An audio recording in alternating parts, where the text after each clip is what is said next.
The American church really is gay. Are you asking me out on a date? Effeminate. The Bible appears more to whisper when it comes to sexual sin. Shallow. I said, I want the African-American 7. And full of cowardly leaders. Are we going to keep bickering over secondary issues? America desperately needs to return to the Father. Either we fall on the rock and are broken, or we fall on the ground and are crushed under that rock. To fall on top of the rock and be broken is exactly the condition in which God brings reformation and revival. So which way is it, prodigal America? Are you coming home to the Father? Join us this Reformation Day in Fort Worth, Texas, October 31st through November 2nd at Will Rogers Event Center, just days before our presidential election. And join with the thousands of us for the blessing of gathering together with God's people and celebrating God's goodness with beer and psalms. Hear from speakers such as Dr. James White, Pastor Toby Sumter, Pastor Doug Wilson, Dr. George Grant, Gabe and Knox, Steve Dace, and more. Don't forget our Business Makers Conference, Jumpy Castles for the kiddos, after parties, single events, the Pastors Luncheon, the Business Leaders Luncheon, and many more surprises coming.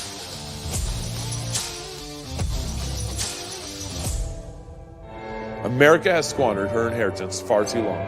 It's time she repents and returns home to her Father. Fight, Laugh, Feast presents Prodigal America.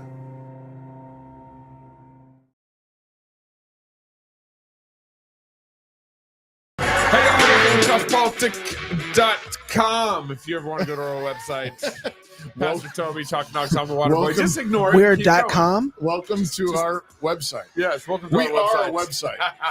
a website. It's very true. If you guys are aware, which you better be at this point, that there will be no cats or ducks harmed in the production of the show. Well, we don't promise that. No, I do. I don't promise that. I just did. What's in there that won't be pie? any eating. I know that. We got guests in the studio, and they brought us a pie. It's not a cat pie, is it? No, it's not a cat pie. It's a strawberry pie. I'm sorry. No offense. Oh my goodness. We don't know what's in that They're pie from Central Illinois. So no, well, actually North Carolina now. But okay. He started off in Central, went to. I heard Carolina. Chicago. That's all I heard. And I was like, I think he was chasing his bride in North Carolina, but I don't know. I haven't talked to him about that yet. All right. Hey, that's a good reason to move. I also have my mom's sister, Aunt Linda, in the studios. Yeah. Hi, Aunt Linda. Hi, Aunt Linda. That's nice. I have an Aunt Linda, so I'm very partial. We love your Aunt Linda, too. We're very Aunt Linda's partial to Aunt Linda. Aunt Linda's very sweet. And then Aunt Susan, who was my mom's other sister, they were here. We were having a great time with them on Saturday. It was so cool to see them all together. Now, AI. Did Aunt Linda bring us something? She brought love. That's what she brought. That's what she brought. I can't taste love. I can't taste yes, love. you can. You still need it. I guess. AI is just getting crazier and crazier. So I got to preface this that this is AI. I mean, I hope most of our Do audience you though?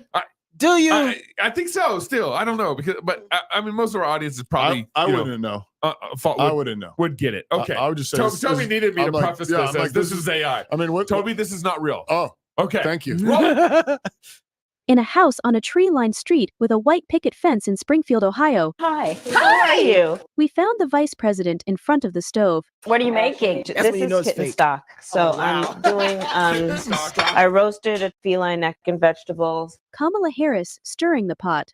I just think that one of the best elements of a really good Thanksgiving dinner is really good gravy. Cooking up cornbread, cranberries, golden retriever. Okay. Golden retriever. With a Haitian spice.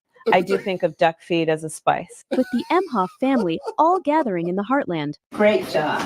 I'm trying. She thinks about the needs of Haitian migrants all over America. That's why a lot of my priorities are around things like stocking more ducks and geese in city parks, eliminating leash law, or, emptying the local animal shelters.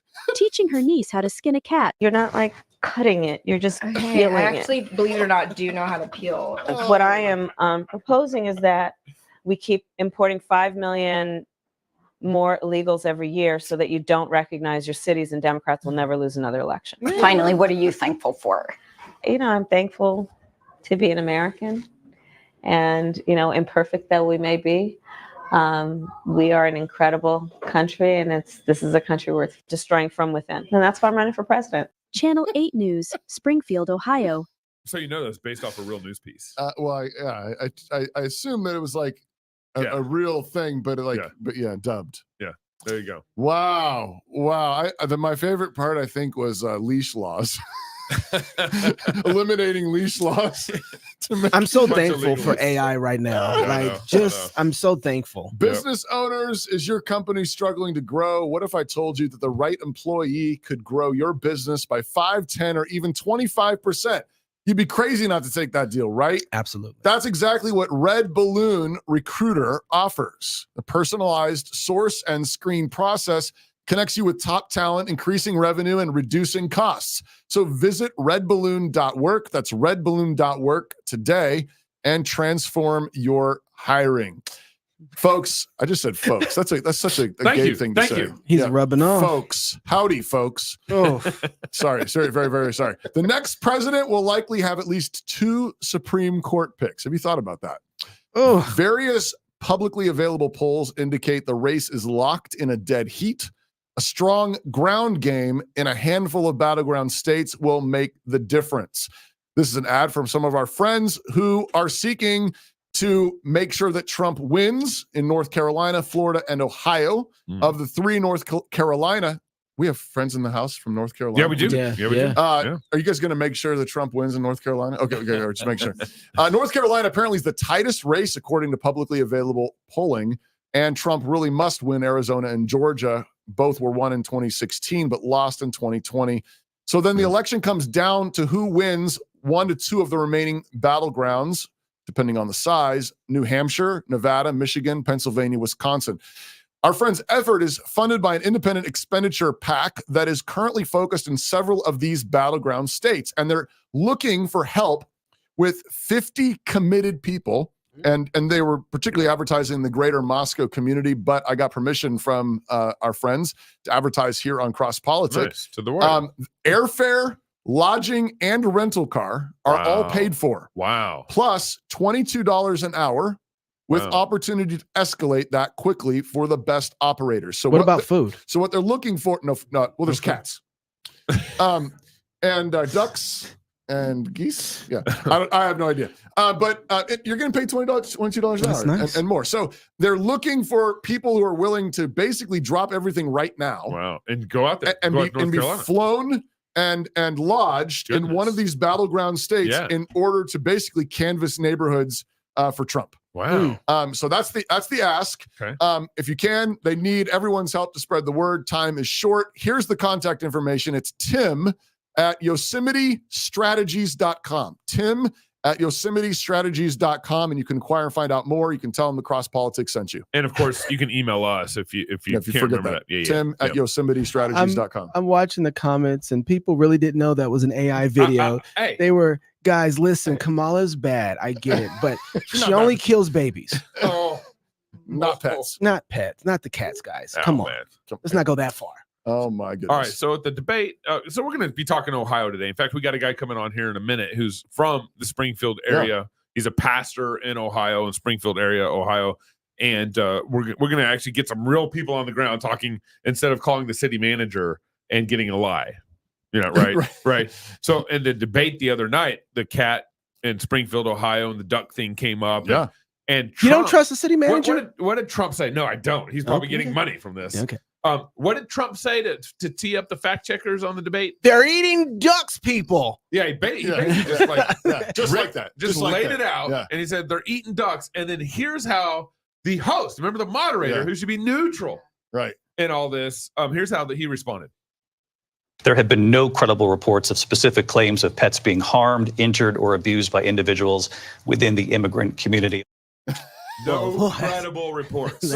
So we've got somebody on the ground. Yeah, that's right. Pastor BJ. I don't know what church you're the pastor of, but welcome and tell us where you are, where you pastor, all your credentials. Gentlemen, I'm tempted to greet you by saying howdy, folks, but nonetheless, I'm glad to be on the show. You got my permission. I'm actually I live in a town just a little south of Springfield called Xenia, and I do work in Springfield for my day job. I'm also involved in some church planting work. Over the last couple of days, I found out that my new name was Michael Foster's pastor friend, and so Right. but I don't mind that he and I are working together, and we're doing a little bit of church planting in the area. But so yeah, that's my primary mission right now, is to continue with my day job ministering in Springfield, and then working on that church plant down in the Xenia Greene County area. So apparently, I appreciate you. Absolutely. Come on. So apparently Springfield, Ohio needs some good churches. I mean, that's obviously what's going on in this story. But so Michael Foster shared, I think, a quote that you had maybe sent to him on social media. That got a lot of traction. But for those who haven't seen it, tell us, what are you seeing on the ground? Were the ABC fact checkers correct? There's no pets being harmed on the ground? Or no, credible. No. Are you credible? Is BJ credible? Oh yeah, he's there. Okay, he's there. He's a church planter. All right. What are you seeing there on the ground? Well, so whenever I decided to put that post out, everything I do is driven by pastoral sensibilities. I mean, I'm not a journalist on the ground. I'm not a politician. I'm not trying to, win any awards or grow an online, platform or anything like that. In other words, he's credible. Right. Right. My main goal when I wrote that was really to, I don't know, again, pastorally, I really just got tired of hearing that the American church, the only compassionate position that we could hold was to just simply open the borders. It's interesting how nobody on the left wants to, allow us to use the Old Testament to inform ethics until we hit this topic. And then all of a sudden we welcome the stranger and the immigrant. And so what I was hearing over and over from the media and from sort of the loud voices is you just have to let as many people in, you have to feed them, you have to house them, you have to give them money. And that's the only compassionate position. And I kind of got a little frustrated because I was talking to folks on the ground, seeing a lot of the stress that was going on, a lot of the there's a little bit of a bubbling incivility, and things are getting tough on the ground. And I just thought, okay, here's what I'm going to do. I just want to sort of lay out a little bit about what's going on, what I'm seeing, what I know to be true from reports, and just remind people, hey, compassion has to go both directions. And the people that I was ministering to, and still am ministering to, are feeling pretty frustrated about this. And so what I did was just sort of ran down the list of things that I was seeing. Traffic is becoming a problem. Petty crime is increasing. We're having difficulty at schools with translators having, enough room in the buildings. There's a number of difficulties going on in the hospitals. There is an increase in things like tuberculosis and HIV, and that, historically hadn't been there. And of course, gets wrapped up all into this is the ducks and the geese and the cats. Right. And I find it interesting that the one thing that sort of takes off into the stratosphere is the ducks and the geese and the cat. And so, I wanted to come on and tell you guys that there were no ducks and geese left in Springfield, and that the only cats that survived are in the King's Palace somewhere. But the reality is so let me just address the animal thing real quickly. Please. What really happened was, there were just a number of eyewitness reports, people saying, hey, I've seen some really strange things. I know the Federalist has done some reporting. The New York Post has done some as well. I, in my own personal life, was hearing folks saying like, hey, there's some really strange things happening with ducks and geese missing. And, my neighbor's cat goes missing and this and that. And then the city council meetings start popping up where a lot of people are getting pretty aggressive, and just more and more testimonies are coming in. And so I go back to some of these guys that I was talking to. I was like, you're telling me that, your neighbor's duck or whatever. So have I seen eyewitnesses? Like, have I seen them eating ducks? No, I haven't. But within Springfield, there are dozens, if not hundreds, of testimonies coming through. And then, of course, when Senator Vance steps in and is like, my office is getting flooded. And then when Trump says what he says at the debate, of course, it just goes electric. So what I think is probably really going on the ground is there were a few small incidences with this that really spooked people. And then so-and-so tell so-and-so and tell so-and-so. And that's when a lot of these reports start coming out. So, I really do want to paint like like a fair picture of what life is like here in Springfield. I was just at Snyder Park today. I was meeting with a Fox News correspondent who wanted to interview me. And we sat there and it was peaceful. It was a nice day. The weather was beautiful. There wasn't a single duck or goose there, so I don't know what to make of that. But I am persuaded that there is really good reason to believe that this happened. And then once everything sort of lit up, I suspect, the folks that were involved in that kind of got pulled back. Because like I say, I mean, we're seeing the reports. I know the Federalist put some stuff out, and I know that we've had lots and lots of testimony on the ground.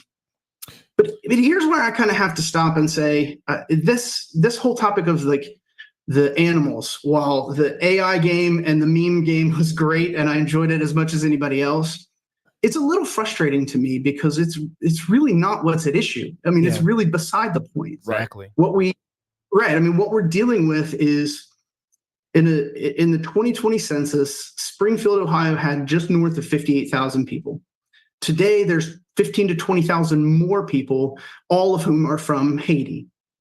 And no city can really absorb that kind of growth, let alone the kind of growth that we see from a radically different culture. Mm-hmm. And I mean, really, what the animals thing is really signifying here is we have two groups of people from two very different cultures, and it's inevitable that you're going to end up having friction. Mm-hmm. Wow. Why do you think that Springfield? Who chose Springfield to be the place to relocate these Haitian immigrants? That's a great question. I don't know the answer, but here's why I think they chose Springfield. I think there were a couple of conditions in place. So the city of Springfield it's an awesome city in some ways. It's very beautiful. There's, a lot of people that are just awesome people, but it suffers from what so many other Rust Belt cities suffer from, which is they used to have sort of a heavy manufacturing base. And over the course of time, as those jobs moved overseas and as economic opportunities diminished, the sort of pathologies that come along with that Midwest Rust Belt kind of ethos crept in. Mm-hmm. So when these jobs start going away, then of course, fathers have a much more difficult time providing for their families, which makes family stability or family formation a little bit more difficult. Once that happens, then you increase divorce or you increase out of wedlock marriages and things like that. And so the despair starts to kick in. And so then in comes, drugs and alcohol and those types of things. And what I think happened was because the population stalled and the city business class sort of needed some extra labor, they basically became a prime target to bring in more of a population. And there's a couple of different programs where they were intentionally trying to attract Haitian immigrants. And the reason that they picked Springfield was just because, so the honest read, the good faith read is there were economic needs and there were Haitians to come and fill those needs, and the city leaders sort of sought them out. I think in my more conspiratorial moments, I think what we have is a business class that risked losing a lot of money, and there was a political class that wants to gain Democratic votes. And so they said, hey, we'll throw some immigrants your way. You get your cheap labor, you get your manufacturing jobs filled in, your apartment buildings that are half empty. You now get tenants that you can charge a government rate, and the government money comes flooding in. And the reason that I wrote the post isn't because I wanted to try to do some expose on where the money's coming in and the Catholic charities and how are these Haitian immigrants getting so much money on these bank cards. What I really wanted to do is to say, hey, there's a group of people here who are being left out. There is the business class who is doing well financially. There's the political class who's getting their votes. There is the immigrants that are coming in, and I have a lot of sympathy for them. If I lived in Port-au-Prince and somebody said, hey, I've got a job and I'll get you out of this country that is run by basically warlords that are crazy, I would take it too. So there's basic logic would just say, I completely understand why they're coming.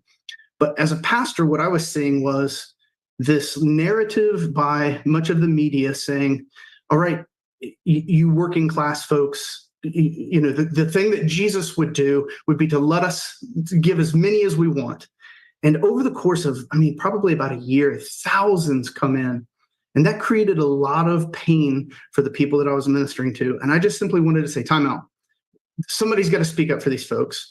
I don't have much of a voice, at least until Michael Foster shared it. And then Trump said what he said and it blew up. And so I really just want to kind of emphasize that my heart is pastoral in this.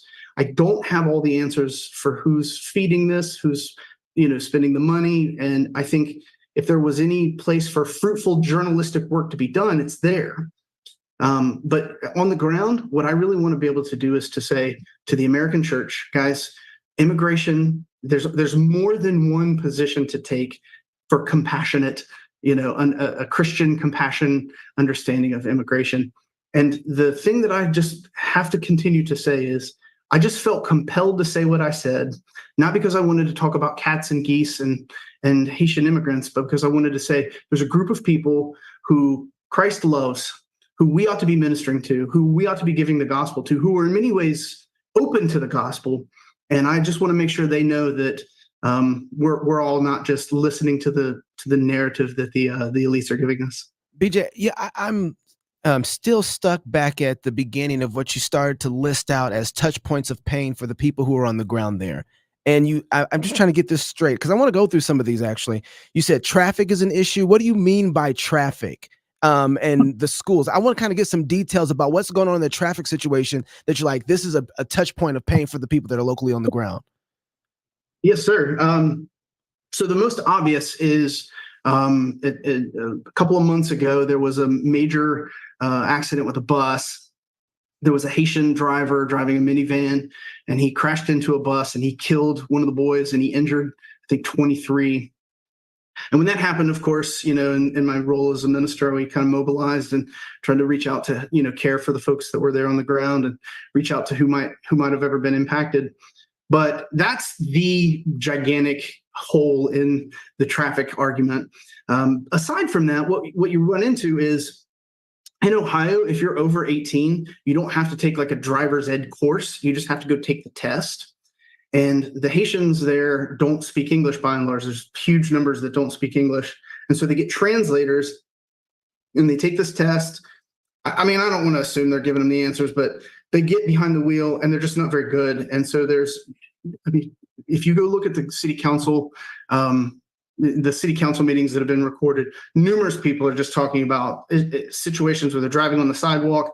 There was a church that was hit. And increasingly what we're seeing is there are more and more accidents where, the identity of the driver at fault isn't being named. And so because of all of the attention that's coming from the national media, there are folks that are trying to minimize, these sorts of things. But if you just look at the simple police reports, there are people who are like, I don't want to walk down the road anymore because I'm just afraid. If I'm driving, we just can't have confidence. And so there are lots of smaller accidents that are happening. So so that's primarily what we're talking about with the driving. And then with the schools, what's going on in the schools? Because you're right. This is not getting a lot of attention of what's happening there. We've seen, if you go on X, you'll see a whole bunch of pictures of just vehicles on the side of the road flipped over. You'll see some of that stuff. But what's happening in the schools? We have a whole collage of car wrecks on camera. Go ahead. Yeah. So with the schools, what's happening is the influx of immigrants was just insanely fast. So the number of kids in the school has gone way up. And so I talked to there are two school teachers that I spoke with in person, and both of them are just like, the classes are full, the hallways are jammed, the buildings just aren't big enough. It's one thing for the population of a school to grow over the course of a number of years where you can make adjustments, you can buy new desks, you can rearrange buildings and walls, but to have it happen so quickly overnight. And so there's that. But then there's the additional problem where most of these kids, not most, I think the number they gave that I read was 1,600 of the immigrants that are now in the Springfield schools are non-English speakers. And so we have to have the number of translators has just spiked. If you go and look on any of these, Indeed or these job search things, Creole translators for Springfield, Ohio are just, there's a whole list of them. They can't get enough of them. And so it's it's degrading the quality of education because, I mean, I was a teacher for a number of years. I was an English teacher for about 6 or 7 years in Virginia, and I had ESL students in my class. And when you have even just 2 or 3 in your class that don't speak English, it's a dance. I can't imagine having classes filled with students who don't speak English. How do you teach 9th grade essay writing to a student who barely speaks English? There's no way that the quality of education is going to be able to maintain. And so that's where I think a lot of the parents are expressing frustration. It's like, I mean, let me just put my cards on the table. I'm not a fan of the public school as a whole. I like homeschooling. I like classical Christian school. So I don't want anybody putting their kids in the public school, but put yourself in the situation of just sort of the average Ohioan who they're putting their kids into the public school here. And then all of a sudden the kids' class goes from 20 to 45 and half the class doesn't speak English and the teacher has no training in ESL. And the staff it's just really understaffed. And so what's happening are these social services are just being strained because of the sheer volume of people showing up. So so I guess with housing as well as with the hospitals, if you get that amount of people coming, 20,000 extra people. Yeah, I guess in a town of 40 before 50, they got there, 50,000. So I'm going to ask you, what do you want to happen? What are the people? What do they want to happen? Because they do have the problem. What do they want their public officials to do? Because they're not just complaining. They want some action.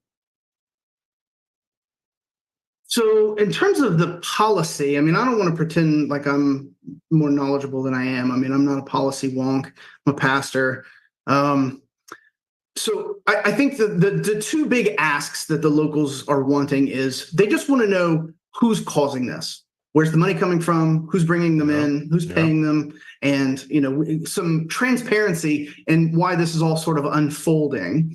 And then I think the other thing, I guess I don't want to overgeneralize here. I mean, there are definitely some folks who say, hey, we need to send them back. We need to put them out there. I'm not hearing that a ton. I'm hearing a lot of other folks say, like, the biggest thing that they're concerned about is we just want the law enforced equally. Because right or wrong, there is a strong perception among most folks that if you're an immigrant, they're going to wink at your car accidents. They're going to wink at you driving without a license. They're going to overlook whenever you petty theft at the Kroger's and the Walmart or whatever.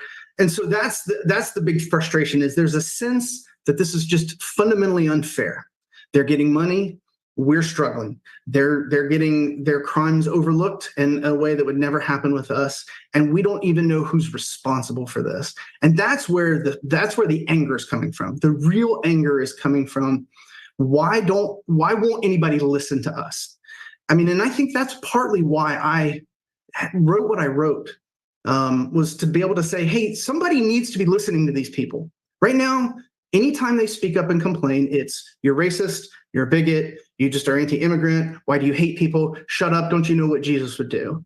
And I just thought, no, that's not the biblical picture. The biblical picture is much different, and American Christians are being played by the left in terms of immigration, and a lot of the people on the ground, I think, are hurting for it.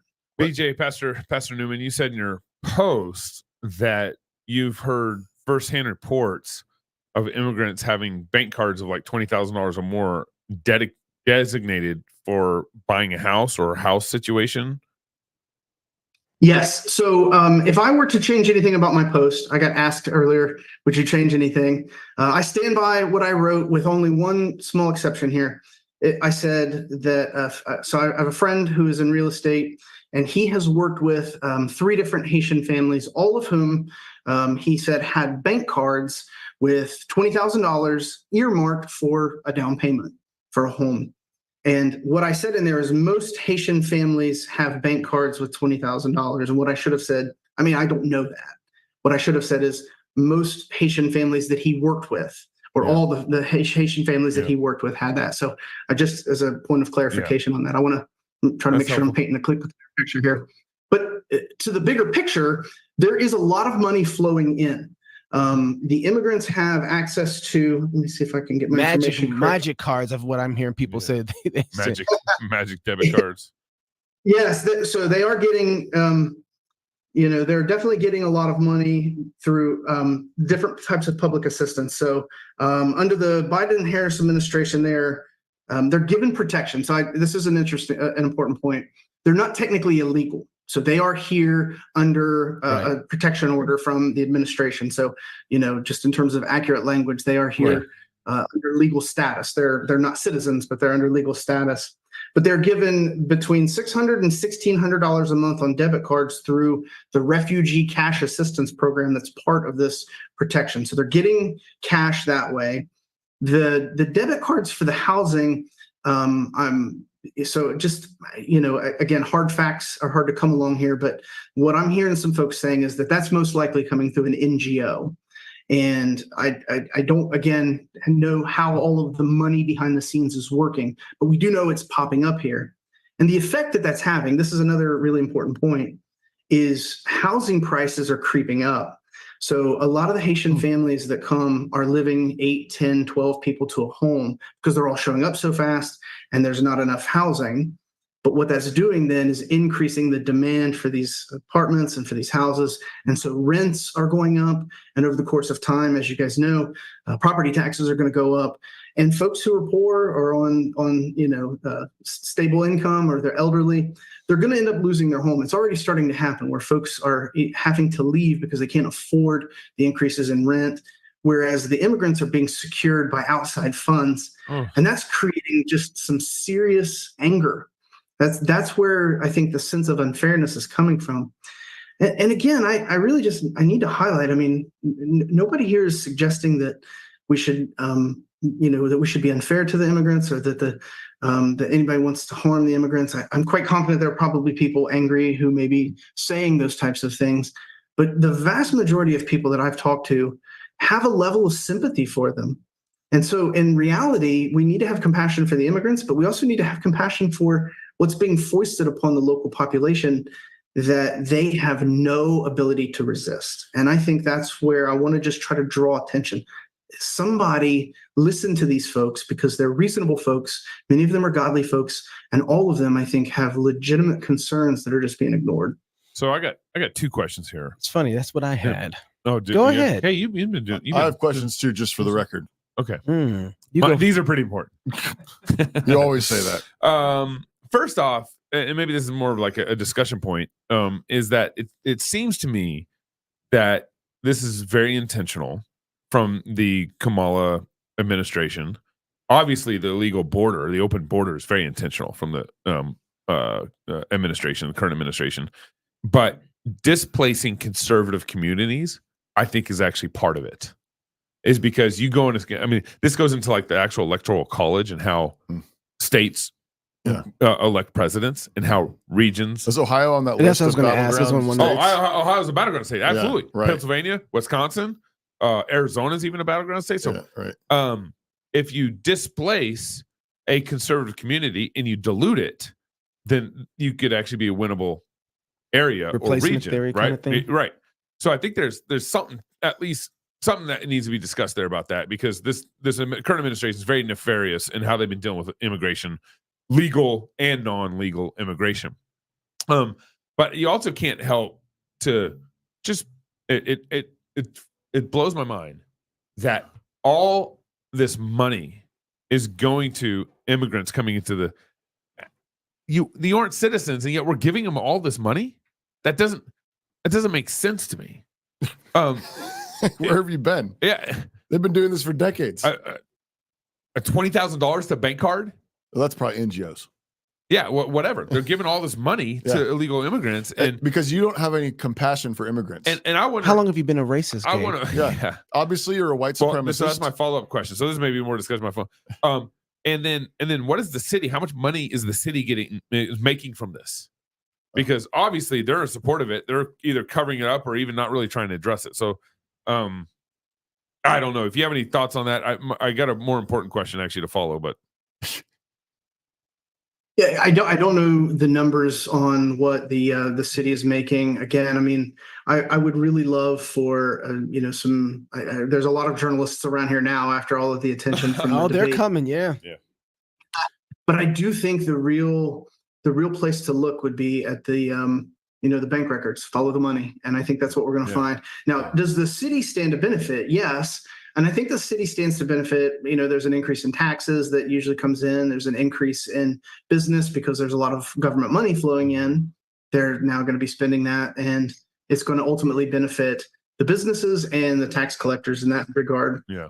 But I think it also benefits the labor market as well. So there are, just to be fair, the unemployment rates in Springfield weren't negligible. I don't know what the exact percentage is, but they were fairly decently high. Again, because of sort of that, the drug and alcohol problems. Drugs are a real problem in this whole Dayton region. We live at the 70-75 interchange, which is a major hub for drug trafficking because of the proximity to Detroit and Indianapolis and Chicago and Columbus and Cleveland and Cincinnati. And so there was real pathological issues that Springfield had.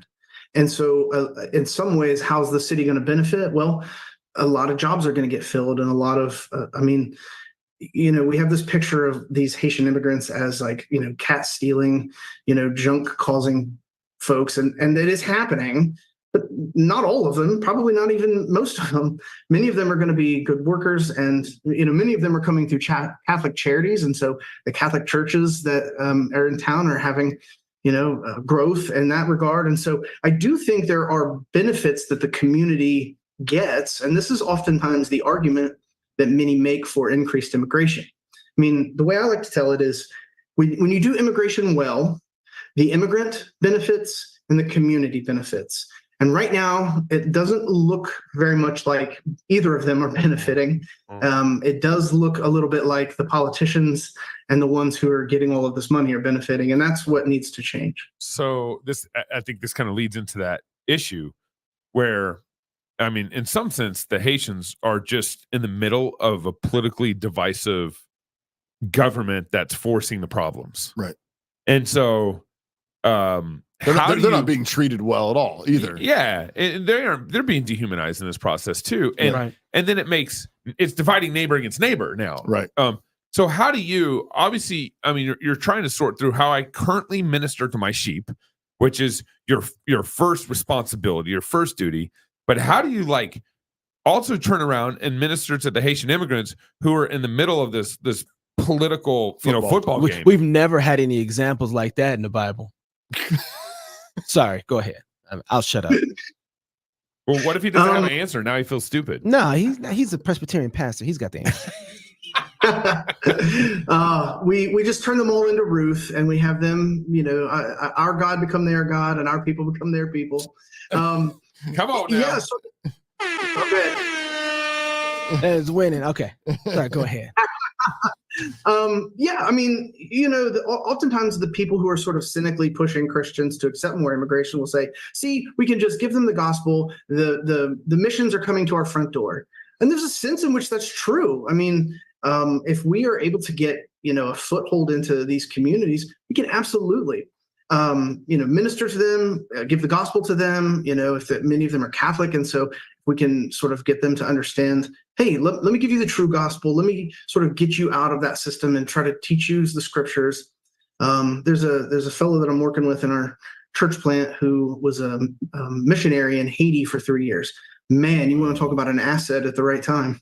Right. He speaks Creole fluently. So he and I have been discussing the possibility of getting some literature for, some gospel literature and some Bibles in Creole, and seeing if we can't. Yeah. Because he does have the advantage of, he just starts speaking Creole and they're like, what's this white boy doing? I don't understand why he understands me. Speaking in tongues. But so in that sense, we really do want to minister to them. I'm a good Kuyperian, so I want to say that the immigration question, the church needs to have a prophetic voice, and the church needs to speak to the state in terms of what it ought to do according to the law of God. But in terms of the church, we minister, we do word and sacrament to everybody that comes, places their faith in Christ, and is baptized. We will minister to them alongside everybody else. And in fact, it would be, I think, a blessing to be able to because I mean, some of the values that they do bring are, I mean, they're tight-knit families and they're very patriarchal in many ways. So whenever I start talking about male headship, nobody's going to get mad, That's interesting. But having said all that, I mean, I don't want to overplay that. Right. They're bringing a lot of syncretism. They're bringing a lot of theological difficulty. I mean, there's going to be a lot of teaching that's needed. But yes, in terms of the church, they're certainly welcome. We're certainly going to reach out to them. We're going to do what we can. But in terms of what the state ought to do with immigration, I think that's where the American church really needs to sharpen up. All we ever know is you're supposed to be kind and welcoming to the immigrant, to the sojourner. Yes, absolutely. But it also says that there's one law for the immigrant and for the native born, right? We don't treat them differently. Right. And in scripture, of course, that's saying to the natives, don't treat the immigrants poorly. But in a weird sort of irony, it's flipped here where it's like, no, the law needs to be applied equally to our immigrants here as well, instead of them allowing them to get by with this. And, I think that's, again, where the church has to have the prophetic voice. Because again, in my more cynical moments, part of me just wonders if there isn't an intentional attempt by some power brokers to create that incivility and to create that violence and to create that clash. I live in your cynical moments, brother. I'm glad you're a pastor and I'm not. Because what that does is that obviously gives the state an opportunity to come in, take more power for itself. And so in many ways, I'm very proud of the city of Springfield for not resorting to that. I mean, when you walk around the city, it's not like BLM riots. It's a normal city for the most part, until you see in Kroger's when stuff's behind plexiglass, or when you go to, some of the social services and there's a line around the door. When you go to the hospital and they say, hey, if you've got tuberculosis, you have to go into this room, those types of things where it's like, okay, wait a second, something's off here. Because again, it is in many ways a very beautiful city, but the people are just being challenged. And I'm proud that it hasn't, at least as of now, turned in anything crazy. And I pray that it doesn't. Is your smartphone a tool in the service of Christ, or a minefield of distractions and temptations? With soul-killing seductions just a few taps away, our families and churches must embrace biblical accountability on our digital devices. Accountable to you, that's the word accountable, the number 2, the word you, makes transparency easy on all your family's devices by sharing app usage and detailed browsing history, including incognito mode, with your spouse, parent, or chosen accountability partner. Accountable to you helps your family to proactively guard against temptation so you can live with integrity for God's glory. Learn more today. Try it for free at Accountable to You. Again, that's the word accountable, the number 2, the word you.com/FLF. Accountable to you.com/FLF. Go ahead, Pastor. I'm going to get to go, right? Yeah, even though I just read the ad and everything. You go ahead. So a couple questions for you, Pastor BJ. One is, so several times, and you just started, I think, unpacking it, but you've painted a clear picture of the sort of progressive evangelical theological case for welcome all the immigrants. If the selective theonomy, sort of thing. That's funny. Just welcome the stranger, the orphan, the widow, all that sort of thing. My question for you is, so you're there on the ground, you're having to face this. What are some of the ways that you are unpacking what is a more fully biblical view of immigration? I can cross this off. How are you teaching your people there how to think about this? What is a biblical view of immigration? I'm so glad you asked that question. To my shame, I haven't been teaching it well. And, so here this issue shows up in your backyard and you go, should have beaten that to the punch. So, I think there are, broadly speaking, 4 general principles that I would want to apply. I do call myself a theonomist. I'm the general equity variety, as a good Noel Westminster guy. But the first one I already touched on. When a migrant shows up, we treat them fairly, right? If you hire them to put in your hot water tank, you pay them fairly. If you see somebody on the side of the road that needs help, you do the Good Samaritan thing and you help them out. And so you just treat them like you would treat any other citizen in the country. And I think most people just sort of default to that, and that's good. The second one I think I would hit on would be just making sure that we are clear that we have one law for both parties, regardless of where they're at. When somebody commits a crime, they need to be punished for it. If somebody is owed something, then justice needs to be given to them. Their due needs to be given to them. And I think that's probably the place that we've failed the most. Now, I think the third principle is in Scripture, we really do have to say there is a need for vetting. Right now, the border's wide open. People just come in. We give them, here's your court date, and then they vanish to the wind. But we really do need to know who's coming in. And, I think about something like Joshua 9 when, Joshua, I think it's the Gibeonites. Yeah. And they're just like, come on in. And they come in under deceitful terms. And then Joshua's like, time out. Wait a second. This was a mistake. We need to know who's going to be, in our nation. And, the fact that there are walls around every city, people didn't just come in freely to do whatever they wanted. They needed to know who was coming. They needed to give an account. I know that one of the distinctions that I think is really important in Scripture, this is disputed, but I'm willing to make the case that the Old Testament precedent, the law of God, says that there's a distinction between the immigrant who is coming temporarily, who is maybe just traveling through to another area, or is coming temporarily to visit somebody and then go back home, versus somebody who's coming to stay. And I think, the ones that are coming to just visit are to be treated hospitably. I think you guys have probably talked a lot about this. I know this is something that we do a lot in our own home church environment here. We talk about hospitality because in the ancient world, hospitality was a huge, serious business. There weren't hotels and restaurants all over the place. Yeah. And so when somebody shows up, like in Genesis 18, and Abraham goes, hey guys, come sit down. Yeah. And we find out that the pre-incarnate theophany, but he didn't know that. He brings them in, he feeds them, takes care of them. And that is the general practice. If you read ancient literature or ancient history, that was very serious business. And so we are to do that. And so when somebody's traveling through, when we talk about Sabbath, one of the exceptions is to say, hey, there's a traveler. We need to make sure we at least care for their needs as they're coming through. So I think that's one of the real principles that we would have to say. But for those who are going to stay permanently, you need to adopt the culture, the practices, and in the ancient, in the Old Testament, they had to adopt the worship of Yahweh. If they were going to participate in the Passover, they had to be circumcised. If they were going to be a part of life, they had to do the Ruth thing, right? Your God is my God. Right. Your people is my people. And I think that that's the expectation, as we think about the general equity application to that in the New Testament, versus, into our day today, what does that look like? Well, it's complicated. America's not, at least at its core, not really a Christian nation anymore. And so I don't know. It's going to take some serious exegetical application work to sort of tease this out. But the short version is to say they need to become Americans. They need to act. That's right. They need to not kill our geese and ducks. Just kidding. They need to learn what it means to say, hey, here's how Americans act. I'm not asking you to give up your culture. You can still value the traditions that you had, but the fact of the matter is, you have to learn how to assimilate. And that's a dirty word right now.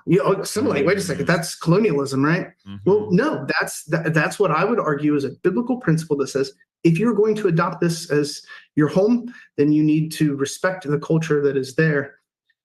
Now, the last one is probably the most controversial one that I would say. I think the last principle that we really need to recognize is that in Scripture, if you are dominated by foreigners, you're under a curse. Facts. That's sign that you are a nation under judgment.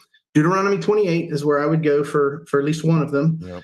You have the blessings, right? If you keep my commandments, you're going to be fruitful. You're going to have money. There's going to be food. The fruit of your womb. And then on the second half of Deuteronomy 28, it's the opposite of all that. Yep. And one of the things that he says is that the foreigners will have positions of power. You will have to borrow from them and they'll lend to you. It's a sign of a curse. And universally across the Old Testament, anytime we see a nation that is, a minority in subjection to a majority culture, they say, "Oh, that's a bad sign." But whenever it gets flipped, that's usually the other problem. I mean, think about it. When we look at First and Second Kings as the northern tribes, or Israel in the north, gives way. When they get captured by the Assyrians, what do? They bring in whole populations of other people to disperse them. Does that sound familiar? Mm-hmm. Yeah. And same Yeah. thing happened in Judah whenever Jerusalem got captured. Let's bring some folks in here because we don't want them to reform. We don't want them to remember that they have allegiances to one another. We don't want them forming a tribe, a nation that they can resist against us. And, I guess, again, I'm already saying the unpopular thing. That's where we're at in America. I think that our immigration state is simply a sign that we have unfaithful leaders who hate God, and we are under judgment as a result of it. I think you're absolutely right, and I'll just add to the last one, the unpopular one, so I can join the unpopularity. Yeah, I'm already it's there. an unpopularity contest. But You win. But Paul actually makes the exact same point when he's talking about speaking in tongues in 1 Corinthians 14. So I have a video. So this isn't just a theonomy thing. Yeah. I mean, if you got some kind of New Testament only Baptist out there, 1 Corinthians 14, he's actually making the case that tongues are not really ordinary. They're not really a normal part of Christian life. Sorry, Pentecostals and charismatics. And the point is he quotes from Isaiah 28. And Isaiah 28 is saying, basically, when you're surrounded with people speaking a bunch of different language, that's how you know you're under judgment. When you're surrounded by a bunch of people speaking different languages you don't understand, and tongues you don't understand, you know you're under judgment. And Paul quotes that in 1 Corinthians 14 to say, that's why tongues are a sign, not to them that believe, but to them that don't believe. So he's saying even in the first century when there was speaking in tongues, it was a sign of God, of coming judgment on Jerusalem. That's right. And to the unbelievers. To these particular, I think he's probably talking about Jewish unbelievers in particular, who are still holding out, saying, "No, the God, we're God's special people, and it can't go anywhere else." But the gospel's come, and Paul is this minister to the Gentiles, and he said, "No, the gospel's for all the nations now. The gospel's going to all of the nations, and as a sign of that judgment, you got all these people starting in Acts 2." Declaring the wonderful works of God in all these other languages, meaning it's going to all the nations, and the Jews that have rejected Christ are going to be judged and destroyed. Right. So that's it's not just a theonomy point; it's a point that when you are surrounded by people who speak different languages, who do not share your faith, that's right, and share your worldview, share your culture, share your values, you're under judgment.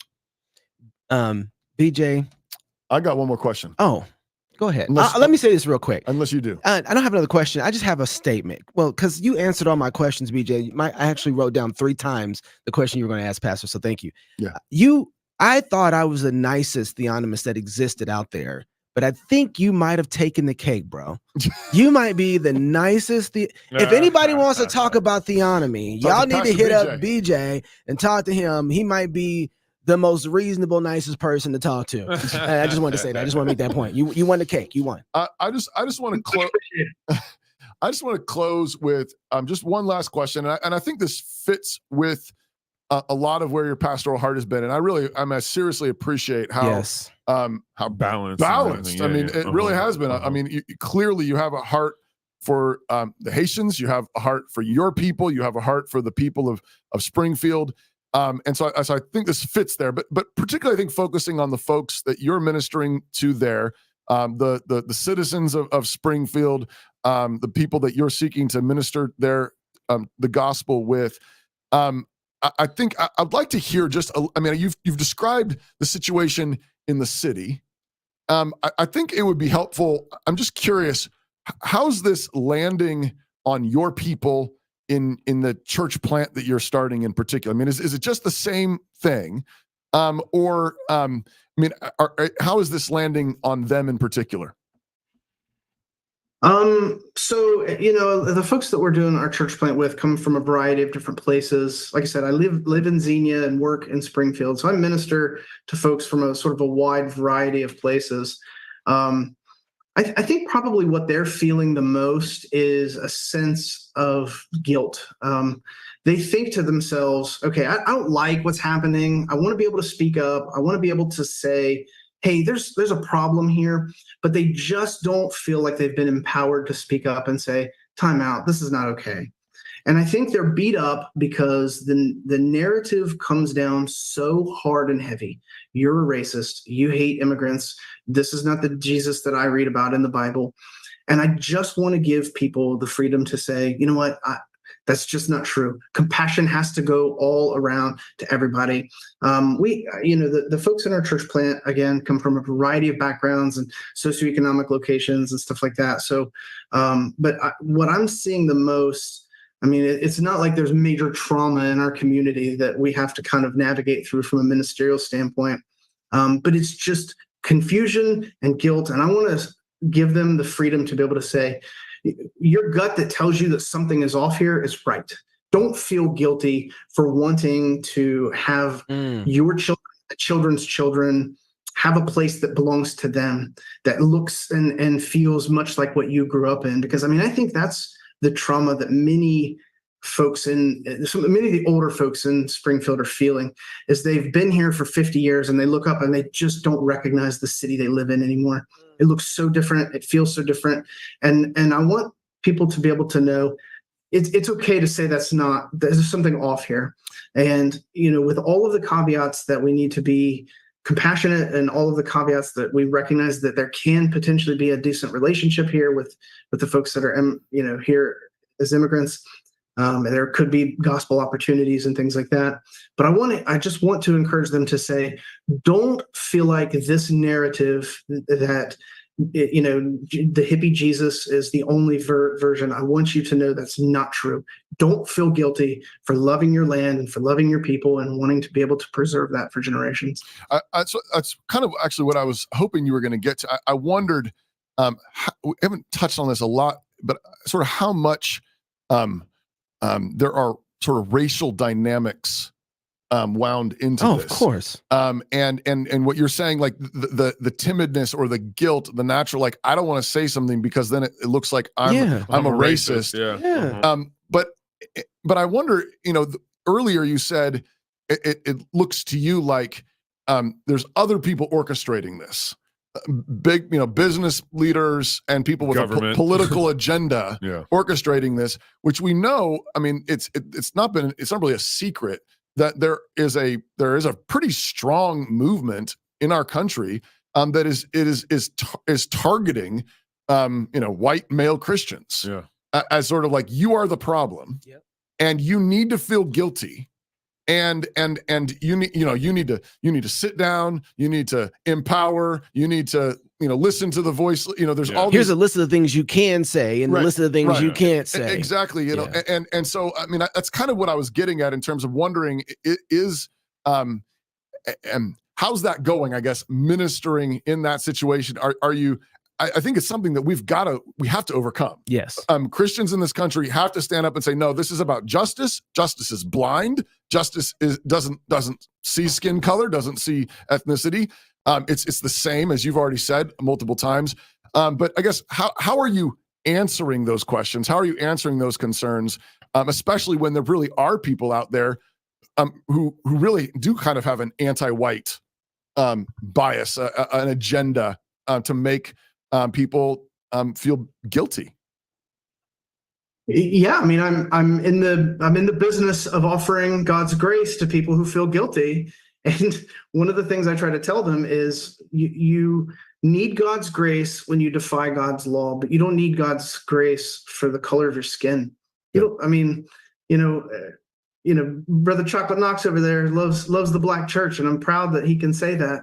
I want to take Greene County and Clark County and the surrounding counties, and I want them to glorify God all day. I want my land, my territory for my kids to be a God-honoring place. Yeah. You guys are in the business of taking over Moscow, and keep up the good work. Yeah. I'm hoping to do the same. I know Pastor Foster is trying to do the same thing in Batavia, but I want them to recognize that they do have sins that they need to repent of, but they don't need to repent of the fake sins that the culture tells us to repent. That's right. We don't need to repent of our homophobia, or we don't need to repent of, of our whiteness or our masculinity. No, I mean, those are the the graces that God gave you. Those are the natural traits. And I want you to just say, hey, this is how God made me. And I'm going to go and live to the glory of God to the best of my ability. It's really good. We need grace for sin, not for the gifts of God. Yeah. And not for the sins that the culture thinks are sins. Yeah, not fake sins. Not fake sins. And it's really interesting to start to find out a lot of people came out before and were saying, hey, this was going on in the culture. Oh, you guys are racist. All the white folks were complaining. Oh, you guys are racist. You're so racist. And then it got to the ghettos. And then all the black folks started complaining like, yo, we can't go through our neighborhoods. Right. And everybody's like, well, we had to check the book because I don't know if they can be racist, although they're experiencing the exact same thing and the talking points seem the exact same. And it's so funny because it's one of those moments where they came for the white man and we didn't say nothing. Yeah. Oh, yeah. Yeah. And now they coming for you, and you better believe because of your testosterone, black man, they will try and cut you off just as much. Right. It's not like we're in this separately. We are all in this together. Yeah. And it's like, you better speak up when the truth is being spoken. I don't care what color of skin is saying it. You better amen it and promote it and say, look, man, this is a real problem. Right. Yeah. So, yeah, man, I hear you. I'm praising God for you, brother. Is there any place that people can follow with the work that you're doing there or follow you? Check out your church plant. Yeah, what's that address? Yes, please come do so. The best way to connect with me is either on Facebook or the old X machine. So my handle at X, I'm brand new at X, but after Pastor Foster shared it, I've got a whole lot. I'm still in the 3 digits, so I'm still very small. But connect with me there. It's at Newman_BJ, and then you can also find me on Facebook at BJ Newman. And just connect with me there, and we'll, if anybody happens to be in the area here, please reach out. We'd love to chat with you, even if you already have a home church. And so, but we really do want to connect with like-minded folks and do what we can to bring the gospel to bear in every area of life. Just a closing thought while you were talking, and then Toby, I started thinking, and we kind of kicked this around a little bit before. What are some subversive plays you can run in these situations? The government's not on your side here. Right. At least the federal government. I don't know where your city stands. But, for an example, Trump just announced today that he's going to eliminate taxes for overtime. So wage taxes for overtime. Yeah. In other words, I wish he would go all the way. I know. Yeah. Cut it all off. Hey. And so what he's doing there, he's like, I want to incentivize hard work. Right. And so in the same way, like, what's a subversive? You got Haitians being basically, they aren't forced, but they're being targeted to go be placed in a Springfield. Yeah. And you got the current population there. What's a I don't have an answer here, but what's a subversive play you could run to where you're turning this problem into a real opportunity for the church? I think of just the fact that he's already got a Haitian missionary friend already there. That's true. I think that, and I actually think I'm curious what Pastor BJ thinks, but my initial thought, just off the cuff, would be, it seems like you've got to do a two-pronged thing. Number one is you look for and you pray for all the opportunities you possibly can to reach out to the Haitian community and actually minister Christ to them, because they are your neighbors. Yeah. Whether you wanted it or not. Yeah. Whether or not they're here, and just do that, just trusting that, all right, the Lord is king. Yeah. And he directs the ways of men despite the machinations of men. Yeah. But at the same time, I think pressing the public magistrates in the city council, there needs to be one law for everybody. That's right. Yes. One law for everybody. I think that actually that would be the center. So those two things, I would have a Bible study, hospitality opportunities, reaching out, Haitians, welcome here. You got a minister already there, ready to go. Yeah. And then pressing law enforcement and city council, one law for everybody. Yeah. One law for everybody. And I think, that's maybe not that subversive, but at the very least, it seems to me that you're in a position there where when they say, well, you're just doing this because you hate them, you say, absolutely not. We're pouring our lives out for our new We got neighbors. 5 Bible studies in the Haitian community. We care about them. Yeah. We care about their souls. We care about their families. We care about our city, and so we're reaching out to them, seeking to minister to them. But this is only going to work if we've got one law for everybody. Yeah. BJ? I guess I don't have a home run swing.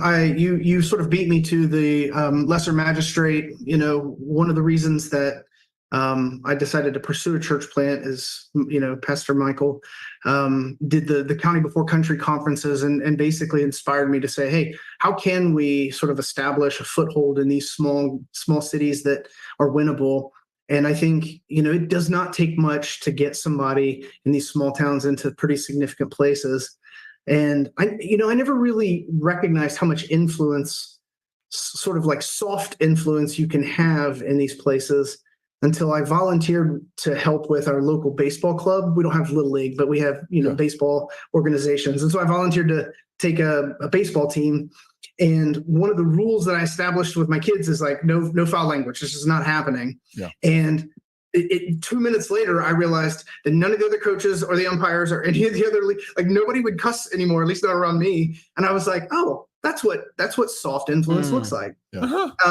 Now, that's maybe a very minuscule example, but if you are, if you work for the police department, or if you're a sheriff, or if you can get somebody on the city council, you can have a lot of that soft influence that can go a long way. I mean, I know that's kind of the long game, but so I think that's one thing that I think is helpful. That long game, that long game gets really short, and you start looking at 10 years with all those kids that were influenced by something that simple. That's right. That's right. It has massive effects.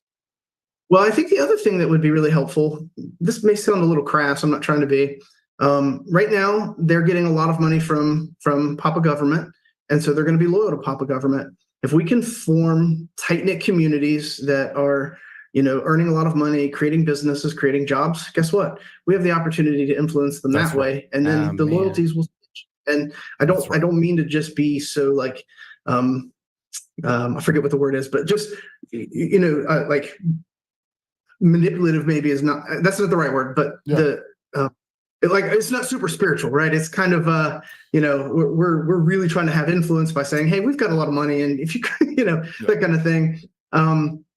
No, but I do think you can really create influence that way. Well, you're absolutely right, and it's not manipulative because you actually mean it, and it's personal, and so that's the thing is, and actually, if anybody's being manipulative, it's Papa Government.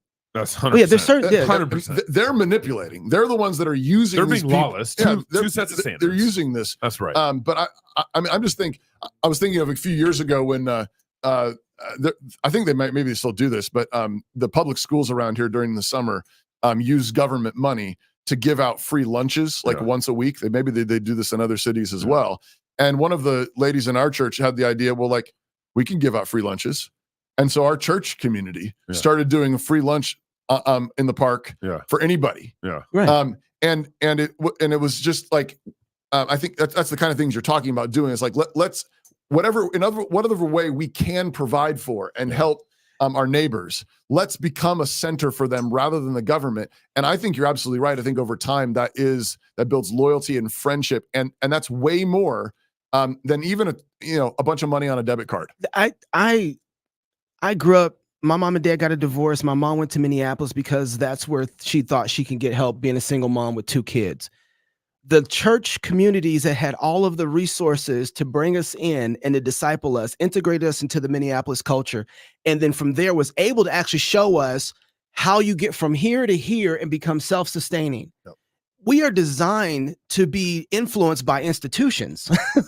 So having good institutions is an integration point for people to come and be a part of American culture and society, which is why I was thinking, and when you talk about businesses are extension of the family. Right. And so work, exactly right. And so one of the most important things to do is a strategy. And it doesn't take that long. By the time we got there in Minneapolis, I was 9. By the time I was 13, I was working full time doing construction. Right. So it doesn't take long to adapt to the culture at all. But if you double down on creating strong families, the influences that those families have, if they're intact, create institutions that bless the community and pull their allegiances from the government to their communities Right. with a certain religion and doctrine, that because that's what it's saturated from. And so we can't forget. You know, that just makes me think. Sorry, I interrupted. No, you. go ahead. I'm just thinking like, here's maybe a slightly subversive play.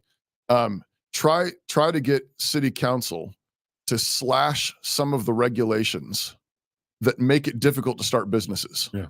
And do it so you can start businesses in order to hire anybody who will work, including Haitians. Yeah. I mean, there's something where it's like this is for the good of our community. We need to create more work. If we have all these immigrants in our community, we need to slash regulations. We need jobs. to solve this problem. So get the government further out. Yeah. Slash taxes on business. Yeah. Slash that might be an interesting play to try. All of it's a long-term play now. That's right. Yeah. Pastor BJ, appreciate you. Thank you so much. I already followed him on Twitter, you guys. I did. I'm late. I have to do that. All right. Appreciate you, Pastor. All right. If you're single, get married. If you're married, have you some kids. If you have kids, go baptize them. Until tomorrow, love God with all your heart, soul, mind, and strength. Love your neighbor as yourself. Go fight, laugh, and feast. This is Cross Politic. When I grow up, I want to work for a woke company, like super woke. When I grow up, I want to be hired based on what I look like rather than my skills. I want to be judged By my political beliefs, I want to get promoted based on my chromosomes. When I grow up, I want to be offended by my coworkers and walk around the office on eggshells and have my words policed by HR. Words like grandfather, peanut gallery, long time no see, no can do. When I grow up, I want to be obsessed with emotional safety and do workplace sensitivity training all day long. When I grow up, I want to climb the corporate ladder just by following the crowd. I want to be a conformist. I want to weaponize my pronouns. What are pronouns? It's time to grow up and get back to work. Introducing the #1 woke-free job board in America, redballoon.work. Wanted. Young men to rebuild Western civilization. Must be unafraid of pain, blisters, intellectual rigor, and a lifetime of long shifts with swords and shovels, digging ditches, repelling invaders, and reading stacks of books taller than their fathers. Must be impervious to manipulative women of all sorts, giggling virgins, cyber skanks, and even full cauldrons of Karens or hand-wringing clergy, but always seeking to hear and heed the words of Lady Wisdom. Immune to the leadership of hypocrites and LARPing online masculinitods, unaffected by abusive authorities, petty professors, and all brokers of official respectability. Willing to hoist the Jolly Roger and Johnny Cash's favorite finger whenever faced with idolatry. Long-suffering joy and determination required. Must be willing to dwell among the tombs and graves of the long dead, seeking truths that cannot die. Exhaustion guaranteed. Conflict guaranteed. Mortality guaranteed. New St. Andrews College. Liberal arts for the undaunted.